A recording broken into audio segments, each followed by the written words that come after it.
Antonio Imprende. Telefonata, buongiorno, brevissimamente, ho un sacco di commenti a leggere, prego. Buongiorno, sono Giulia, lei suo ospite. Perché la RAI ci chiede il canone per insegnare a ballare a Bobo Vieri e gli danno più di 1 milione di euro, signori? Lì si deve intervenire subito. Loro sono pieni di milioni. Chiarissimo, grazie. Ho un sacco di commenti, chiedo scusa. RAI? Sprechiamo soldi?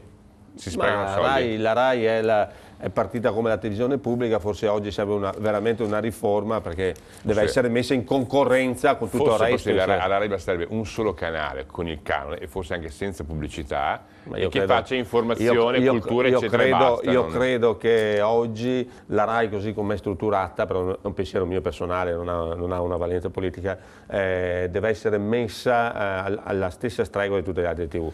Forse quella di un canale unico, perché hai appena fatto un flash informazione, cultura istituzionale, eccetera, potrebbe essere. Io ho visto l'altro giorno bello da interessante. Firenze il concerto di inaugurazione del nuovo teatro, benissimo, e forse senza varietà, senza i giochi a premi, senza i pacchi. Fare le cose, chiamiamole così, la BBC, istituzionali, insomma, culturali, eccetera, di natura. Magari pagato col canone e senza neanche pubblicità.